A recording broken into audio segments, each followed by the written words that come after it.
বাংলাদেশের সবচেয়ে সুন্দর এবং সবথেকে বড় যে কয়টি ঝর্ণা রয়েছে তার মধ্যে ঝর্ণার রানী খোয়াছড়া ঝর্ণা অন্যতম।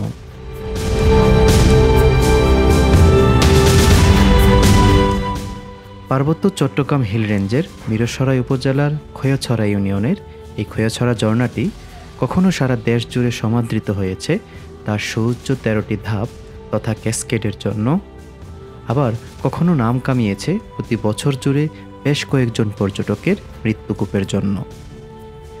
আমরাও আমাদের এবারের খোয়াছড়া ভ্রমণে দুজন পর্যটকের মৃত্যুর কোলে ঢলে পড়ার সাক্ষী হয়েছি এবং এই ঝর্ণার প্রতিটি ধাপে ধাপে ভয়ঙ্কর সব সৌন্দর্যের ফাঁকে কতটা মৃত্যুর ফাঁদ লুকিয়ে আছে তা কাছ থেকে দেখে এসেছি।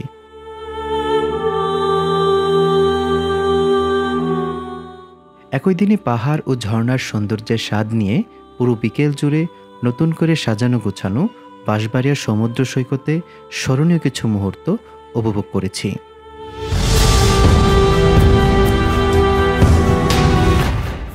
আজ আমাদের এই ভ্রমণ গল্পে মৃত্যুপুরী খোয়াছড়া ঝর্ণার ভয়ঙ্কর রূপ সাথে তার মন মাতানো প্রাকৃতিক সব সৌন্দর্য আপনাদের মাঝে সম্পূর্ণ ভিন্ন আঙ্গিকে তুলে ধরব এবং পুরো বিকেল জুড়ে বাঁশবাড়িয়া সমুদ্র সৈকতে সূর্যাস্ত উপভোগের মাধ্যমে আপনি কিভাবে পাহাড়, ঝর্ণা ও সমুদ্রের সংমিশ্রণে সারাদিনের একটি পরিপূর্ণ ভ্রমণ পরিকল্পনা সাজাতে পারেন তার একটি গোছানো ট্রাভেল গাইড উপহার দিব, যেখানে উল্লেখ থাকবে আপনি কিভাবে খোয়াছড়া ও বাঁশবাড়িয়া সি বিচ আসবেন, কী কী দেখবেন, কোথায় কী খাবেন, ভ্রমণ সহজ করতে কী কী করণীয়, ভ্রমণের উপযুক্ত সময় এবং প্রয়োজনীয় সকল টিপস।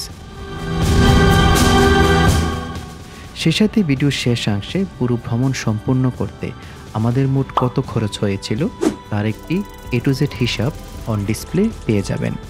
তো চলেন ভিডিওতে যা যা দেখব তার একটা 30 সেকেন্ড প্রিভিউ দিয়ে আমাদের আজকের ভিডিও শুরু করা যাক। বড় ঝর্ণা থেকে পড়ে গেছে। ইন্নালিল্লাহ। কি হইছে ভাই, কি হইছে? যারা ক্যাম্পিং পছন্দ করেন আপনারা চাইলে খোয়াছড়া ঝর্ণাতে এসে কতটা খাড়া এবং কতটা ঝুঁকিপূর্ণ রাস্তা, অপরূপ সৌন্দর্য দেখতে দেখতে জেনে নেই কখন ভ্রমণ করলে সড়কে এই ঝর্ণার আরো একটা বিশেষত্ব হচ্ছে এটাকে সবাই মৃত্যুকূপ বলে জানে। ওই যে দেখতে পাচ্ছেন সূর্যটা, কিছুক্ষণ পর এই সূর্যটাই এদিক দিয়ে সূর্যাস্ত যাবে, তো এটা একদম খুব ভালো। আসসালামু আলাইকুম, শুভ সকাল সবাইকে। আমাদের আজকে ভ্রমণ গল্প শুরু করছি কুমিল্লার সব থেকে বড় বাস স্ট্যান্ড জাঙ্গালিয়া থেকে। আমরা এখান থেকে সৌদিয়া পরিবহনের একটা বাসে করে ডাইরেক্ট কুমিল্লা থেকে চট্টগ্রামের উদ্দেশ্যে রওনা হচ্ছি। জনপ্রতি 300 টাকা ভাড়ায় প্রিন্স সৌদিয়ার নন এসি বাসে করে আমাদের যাত্রা শুরু হয় চট্টগ্রামের মিরসরাইয়ের বড়তাকিয়া বাজারের উদ্দেশ্যে। আপনারা যারা রাজধানী থেকে আসবেন ঢাকার যে কোনো বাস কাউন্টার থেকে চট্টগ্রামের বাসে করে সরাসরি চলে আসবেন বড়তাকিয়া বাজার সংলগ্ন খোয়াছড়া ঝর্ণার এই প্রবেশ গেটে।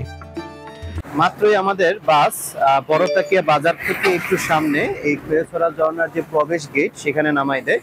তো এখান থেকে আমরা এখন ভিতরের দিকে যাব এবং সেখান থেকে সিএনজি নিয়ে, আমি মনে করি আপনারা কিছুটা শক্তি সঞ্চয় করার জন্য হলেও এখান থেকে মানে এই জায়গা থেকে একদম ট্রেকিং স্পট পর্যন্ত জনপ্রতি 20 টাকা করে ভাড়া দিয়ে চলে যাওয়া ভালো। এতে করে কিছুটা শক্তি সঞ্চয় থাকলে ওইখানে আপনাদেরকে প্রায় 1 থেকে 1.5 ঘন্টা ট্রেকিং করতে হইতে পারে, ওইখানে হয়তো সেই শক্তিটা কাজে লাগবে। সিএনজিতে চেপে যতই এই রাস্তা ধরে সামনে যেতে থাকবেন ততই পাহাড় দূর থেকে আপনার কাছে আসতে থাকবে। মাত্র কয়েক মিনিট ব্যবধানে আমরা পৌঁছে যাই খোয়াছড়া ঝর্ণার এই ট্রেকিং স্পটে। এই দোকানগুলো থেকে এই যে কালারফুল লাঠিটা দেখতে পাচ্ছেন, এই লাঠিটা যদি আপনি নেন 60 টাকা দিতে হবে। এটা যদি ট্রেকিং শেষে আপনি যাওয়ার পথে এটা আবার ফেরত দিয়ে দেন দোকানে, সেক্ষেত্রে আপনাকে আবার 30 টাকা রিটার্ন করা হবে, অর্থাৎ সে আপনার লাঠির মূল্য পড়বে 30 টাকা। কালারফুল লাঠি ছেড়ে প্রতি পিস 30 টাকা ধরে আমাদের টিমের প্রত্যেকে একটা করে লাঠি সাথে নিয়ে সামনে হাঁটতে থাকি। আনুমানিক 150 থেকে 200 মিটার পথ হেঁটে সুন্দর এই কাঠের ব্রিজ হয়ে সামনে যেতেই কতগুলো খাবার হোটেল পেয়ে যাই। শুরুর কিছুক্ষণ পরেই আপনি এই জায়গায় আসলে এই দোকানগুলো পেয়ে যাবেন। এই দোকানগুলোতে আপনাকে দুপুরে লাঞ্চ করার জন্য অবশ্যই আগে থেকে প্রি অর্ডার করে যেতে হবে। তো এখানে প্যাকেজের ব্যবস্থা আছে 160 টাকা থেকে শুরু করে বিভিন্ন প্যাকেজ এই জায়গায় আছে। তো এখান থেকে আপনি যদি প্যাকেজ ক্রয় করেন, খাবার দুপুরে লাঞ্চটা নেন, তাহলে সেখানে আপনাকে এই লাঞ্চের সাথে একটা লকার দেওয়া হবে। ওই লকারে আপনার সাথে যে যাবতীয় মালামাল আছে ওই মালামালগুলো রাখতে পারবেন এবং আপনাকে ফেরার পথে এখানে গোসল করার জন্য ব্যবস্থা করে দিবে তারা। এই হোটেল থেকেই এখন আমরা আমাদের সকালের নাস্তা শেষ করে তারপরে ট্রেকিং শুরু করব। পরোটা সাথে ভাজি জনপ্রতি 50 টাকা করে সকালের নাস্তা সেরে 160 টাকা লাঞ্চ প্যাকেজ প্রি অর্ডার করে লকারে প্রত্যেকের ব্যাগেজ রেখে ট্রেকিং সহজ করতে সবাই পছন্দ করে অ্যাংলেট কিনে নেই। পায়ে অ্যাংলেট, হাতে বাঁশ, সকালের নাস্তা শেষ, সকল প্রস্তুতি শেষ, এখন ট্রেকিং শুরু। Let's go. সকল প্রস্তুতির সাথে খৈয়াছড়া ঝর্ণার পথে সকাল 8:30 আমাদের পুরোদমে ট্রেকিং শুরু হয়। ট্রেকিং স্পট থেকে মাত্র 150 গজ দূরত্বে আসলে পাহাড়ের গায়ে এমন সুন্দর একটি মসজিদ পেয়ে যাবেন, যে মসজিদটির নাম হচ্ছে কাঁঠালবাগান জামে মসজিদ। আমরা সকাল সকাল এই মসজিদের কাছে এসে এমন কিছু দৃশ্য দেখি যা দেখার জন্য মোটেও আমরা প্রস্তুত ছিলাম না। কি হয়েছে ভাই? বড় ঝর্ণা থেকে পড়ে গেছে। ইন্নালিল্লাহ।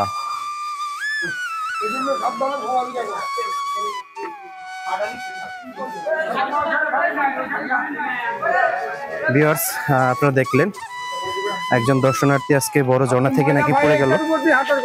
তো উনি খুবই আশঙ্কাজনক মনে হলো। তো অবশ্যই আমাদেরকে ঝর্ণায় আসলে আমরা এনজয় করব, কিন্তু অবশ্যই এনজয় করার সাথে সাথে আমাদের সর্বোচ্চ পরিমাণ সতর্কতাটা মেনটেন করতে হবে, না হয় এই ধরনের বড় ধরনের বিপদে আমাদেরকে যে কোনো মুহূর্তে পড়তে হতে পারে। তো যাদের ট্রেকিং এ অভ্যস্ত না, পাশাপাশি যারা পাহাড়ে উঠতে তত বেশি একটা দক্ষ না, তাদের খুব বেশি ঝুঁকি নিয়ে উপরে না ওঠাই বেটার। কাঁঠালবাগান জামে মসজিদ থেকে সামান্য একটু সামনে আসলে আপনারা এই যে দোকানগুলো দেখতে পাচ্ছেন, এই দোকানগুলো পেয়ে যাবেন। এখানে খাবার হোটেল থেকে শুরু করে আপনার ট্রেকিং এর জন্য যে উপকরণগুলো প্রয়োজন সেগুলোর দোকান ওই জায়গায় আছে। তো আপনারা যারা আসবেন এখানের এই দোকানগুলোতেও চাইলে আগে থেকেই খাবার প্রি অর্ডার করে যেতে পারেন। সেক্ষেত্রে খাবারের সাথে আপনাদেরকে লকার ফ্রি দেওয়া হবে এবং গোসলের জন্য ব্যবস্থা করে দেওয়া হবে। যদিও আমরা আগে থেকেই একটা খাবার হোটেলে খাবার অর্ডার করে আসি, তবু আমাদের রিকমেন্ড থাকবে শান্ত নিরিবিলি স্বচ্ছ পরিবেশের সাথে আহার ভোজের জন্য আপনারা এই খাবার হোটেলটিকে বেছে নিতে পারেন। খৈয়াছড়া ঝর্ণার এই ট্রেকিং পথে কিছু দূর পর পর আমরা পাহাড়ি লেবু থেকে শুরু করে লেবুর শরবত সহ বিভিন্ন খাবারের দোকান পেয়ে যাই। তো ট্রেকিং করার পথে এখানে আসলে আপনারা দোকান পেয়ে যাবেন, যে দোকানগুলো থেকে চাইলে শরবত খেতে পারেন, পাশাপাশি অন্যান্য খাবার সামগ্রীও আছে এবং খুব সুন্দর করে এখানে বিশ্রাম নেওয়ার জন্য অনেকগুলো বেঞ্চ দেওয়া আছে এবং দোলনাও দেওয়া আছে, আপনারা দেখতে পাচ্ছেন। তো আপনারা চাইলে যাত্রাপথে ট্রেকিং করার সময় যদি ক্লান্তি বোধ করেন, এখানে কিছু দূর সময় অপেক্ষা করে বিশ্রাম নিয়ে আবার ট্রেকিং শুরু করতে পারেন। সামান্য কিছু সময় রেস্ট করে পাহাড়ি সৌন্দর্য দেখতে দেখতে সামনে এগোতে থাকি, আর একটু পর পর খুব সুন্দর করে সাজানো গোছানো খাবার দোকানগুলো আমাদের নজর কাড়তে থাকে। যারা ক্যাম্পিং পছন্দ করেন, আপনারা চাইলে খৈয়াছড়া ঝর্ণাতে এসে ক্যাম্পিং করতে পারেন। এক্ষেত্রে ক্যাম্পিং করার জন্য এই যে ব্যানারে দেওয়া যে নাম্বারগুলো ব্যবহার করতে পারেন, তাদের সাথে ফোনে যোগাযোগ করলে আপনাকে ক্যাম্পিং এর জন্য সকল ব্যবস্থা করে দিবে এবং আপনি ওই ঝর্ণার পাশে ক্যাম্পিং করে রাত কাটাতে পারেন। আমরা খুব সুন্দর একটি লেবু বাগানের দেখা পেয়ে গেলাম। তো এই লেবু বাগানের মধ্যে যদিও লেবু ধরে নাই, আর লেবু এখন ধরলেও রিস্ক, কারণ যে পরিমাণ দর্শনার্থী আজকে ঈদের তৃতীয় দিন এই খৈয়াছড়ার দিকে যাচ্ছে, মনে হচ্ছে না যে আমরা ঝর্ণাতে গিয়ে দাঁড়ায় ছবি তোলার মতো জায়গা পাবো। তো যাচ্ছি, দেখি ওই ঝর্ণাতে যাওয়ার পর আজকে দর্শনার্থীদের উপস্থিতি কেমন। ফাইনালি 20 থেকে 25 মিনিট সমতল ভূমির ট্রেকিং পথ পাড়ি দিয়ে আমরা পৌঁছে যাই খৈয়াছড়া ঝর্ণার টিকিট কাউন্টারে। এটা হচ্ছে টিকিট কাউন্টার। তো টিকিট কাউন্টারের পাশেই ছোট্ট একটা দোকান আছে, চেয়ার আছে, চাইলে বিশ্রাম করতে পারেন। আপনি কি এখানকার স্থানীয়?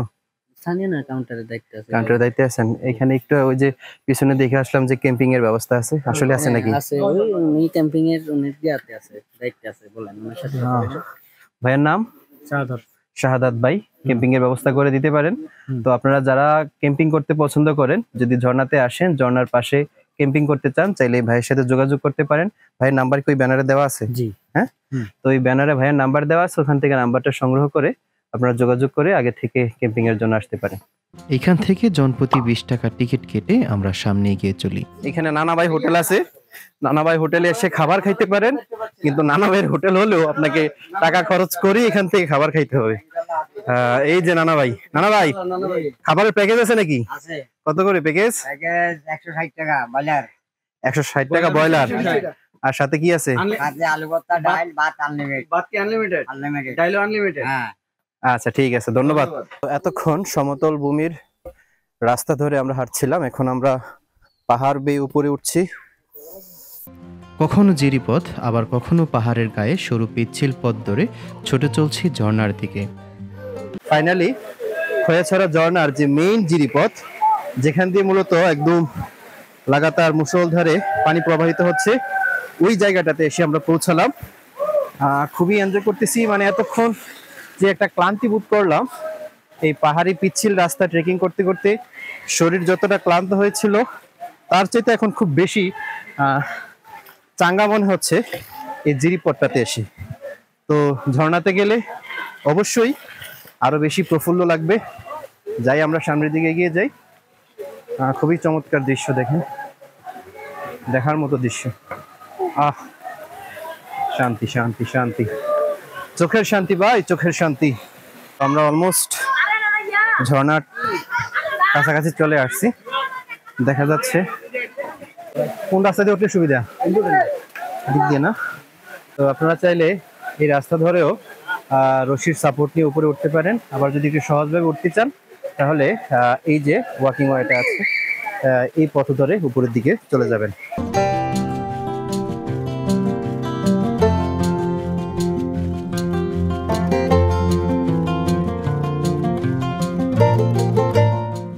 হালকা কিছু দূর থেকে ভেসে আসা ঝর্ণার শব্দ যখন আমাদের কানে বাজতে শুরু করে, তখন আমরাও নতুন শ্বাস নিয়ে তড়িঘড়ি করে এগিয়ে চলছি ঝর্ণার স্বাদ নিতে।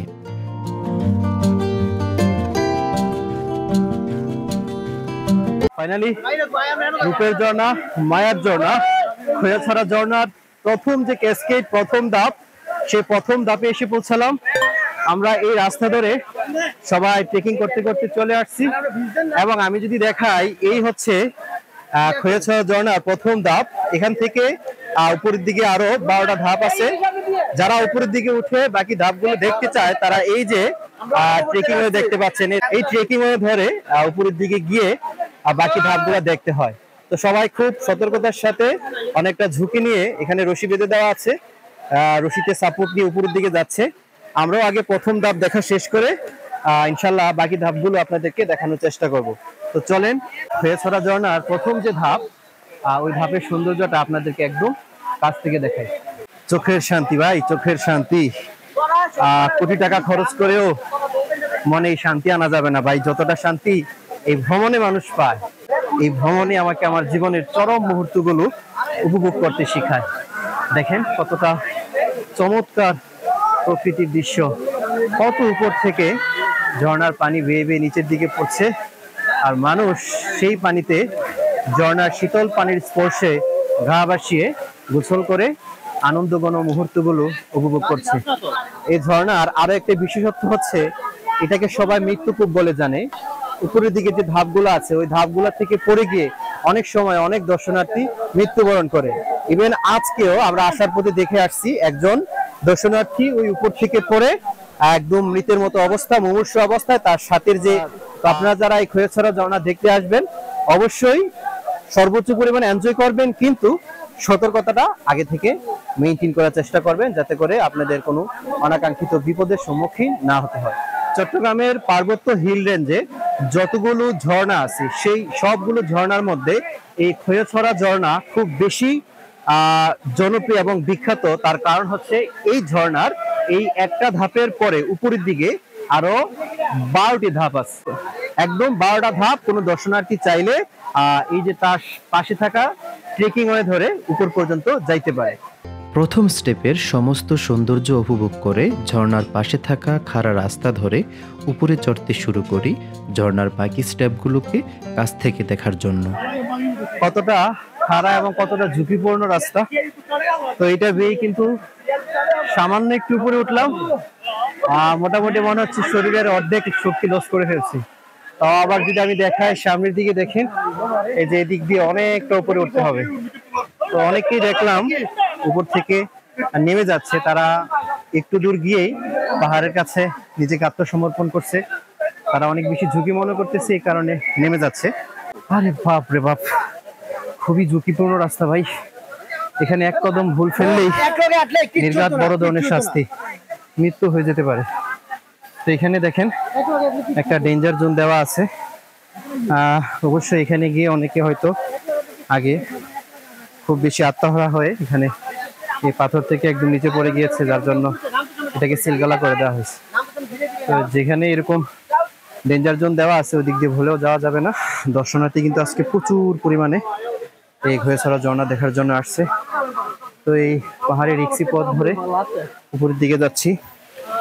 এটা হচ্ছে খৈয়াছড়া ঝর্ণার সেকেন্ড স্টেপ। এদিক দিয়ে প্রথম স্টেপের পরে আপনারা যখন এদিক দিয়ে ট্রেকিং ওয়েদারের সামনের দিকে আসবেন, এসে এই রাস্তা দিয়ে এদিক দিয়ে আসলে আপনারা এই সেকেন্ড স্টেপ পেয়ে যাবেন। এবং এদিক থেকে আরো 11টা ধাপ উপরের দিকে পাবেন যদি আপনারা উপরের দিকে যান। পাহাড়ের উপরে উঠতে উঠতে মোটামুটি শরীরের সব এনার্জি লস। ওই যে দেখেন ঝর্ণার অপূর্ব দৃশ্য, অনেক উঁচু থেকে কিন্তু পানির ফ্লো হচ্ছে নিচের দিকে। বা এখান থেকে পড়লে বাঁচার কোনো সুযোগ নাই, এখান থেকে পড়লে একদম সাথে সাথে স্পট ডেড। তো এখানে যারা উপর থেকে নিচের দিকে আসছে তাদের থেকে খোঁজ নিয়ে জানতে পারছি উপরে যাওয়াটা আরো অনেক রিস্ক। ইভেন যতটুকু উপরের দিকে উঠছি তার আরো 3 ডাবল রাস্তা আমাদেরকে উপরের দিকে বেয়ে একদম মেইন যে সোর্স পয়েন্ট আছে খৈয়াছড়া ঝর্ণার, ওই সোর্স পয়েন্টে যাইতে হবে। পাশাপাশি ওই সোর্স পয়েন্টে যাওয়ার জন্য এখানে নাকি রশিও দেওয়া নাই, অনেকটাই রিস্ক। তাই আমি এই জায়গায় আমার ট্রেকিং শেষ করছি, আর উপরের দিকে যাচ্ছি না।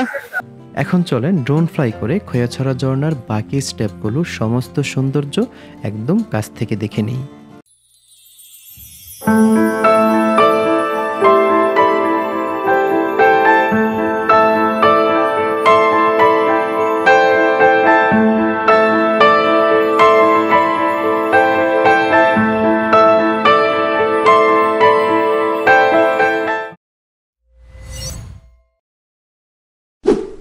এখন চলেন রূপের ঝর্ণা, মায়ার ঝর্ণা, এই খৈয়াছড়া ঝর্ণার অপরূপ সৌন্দর্য দেখতে দেখতে জেনে নেই খৈয়াছড়া ঝর্ণা কখন ভ্রমণ করলে তার সর্বাপেক্ষা উত্তম হবে। তো শীতকালে ঝর্ণাগুলো প্রায় শুকনা থাকে, অর্থাৎ শীতকালে ঝর্ণাতে তেমন পর্যাপ্ত পরিমাণ পানি পাওয়া যায় না। মূলত ঝর্ণার সৌন্দর্য হচ্ছে ঝর্ণাতে যদি প্রচুর পরিমাণ পানি থাকে এবং পানির ফ্লো যদি পর্যাপ্ত পরিমাণে হয়, তবেই কিন্তু ঝর্ণার আসল সৌন্দর্য উপভোগ করা যায়। তো সেই প্রাণবন্ত এবং সতেজ ঝর্ণা আপনাকে পেতে হলে অবশ্যই বর্ষাকালে আপনাকে এই ঝর্ণাগুলো ভ্রমণ করতে হবে। খৈয়াছড়া ঝর্ণাও ঠিক এমন, আপনি যদি বর্ষাকালে ভ্রমণ করেন সেক্ষেত্রে ঝর্ণাতে এমন প্রচুর পরিমাণে পানি পাবেন, ঝর্ণার সতেজতা এবং সৌন্দর্য আপনাকে সব দিক থেকে মুগ্ধ করবে। তবে আরেকটা বিষয়, আপনি যদি বর্ষাকালে এই ঝর্ণা ভ্রমণ করতে আসেন তবে এক্ষেত্রে মনে রাখবেন, যদি কোনো কারণে অতিবৃষ্টির সম্মুখীন হন, সেই অতিবৃষ্টির মধ্য দিয়ে কিন্তু আপনার এই পাহাড়ি পথ ধরে ঝর্ণায় আসতে অনেকটা কষ্ট হয়ে যাবে। পাশাপাশি হচ্ছে অতিবৃষ্টির কারণে পাহাড় ধসের আশঙ্কা থাকতে পারে। তো এই বিষয়টা মাথায় রেখে আসবেন। অবশ্যই ঝর্ণা ভ্রমণের সঠিক সময় হচ্ছে এই বর্ষাকাল। মোটামুটি 3 থেকে 4 ঘন্টা আমরা এই ঝর্ণাতে স্টে করার পর এখন আবার এই ঝর্ণা থেকে ব্যাক করছি। খৈয়াছড়া ঝর্ণা দেখা শেষ করে ফেরার পথে আমরা আরও একজন পর্যটকের মর্মান্তিক দৃশ্যের সাক্ষী হই।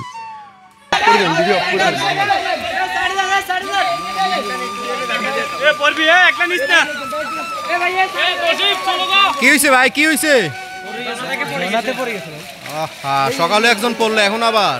খৈয়াছড়া ঝর্ণা দেখা শেষ করে দুপুর 1:45-এ কাঁঠাল বাগান ট্রেকিং স্পট থেকে আমাদের প্রি অর্ডারকৃত লাঞ্চ শেষ করে নিই। তারপর ক্লান্ত শরীরকে পুনরায় চাঙ্গা করতে জনপ্রতি 100 টাকা ভাড়ায় একটা প্রাইভেট গাড়ি চেপে সরাসরি চলে আসি বাঁশবাড়িয়া বাজার। এই হচ্ছে বাঁশবাড়িয়া বাজার। তো আমাদেরকে এই পার নামাই দেয়। এখন আমরা ওই পারে গিয়ে ওই যে রাস্তা ধরে সিএনজির মাধ্যমে একদম বিচ পয়েন্ট পর্যন্ত চলে যাব।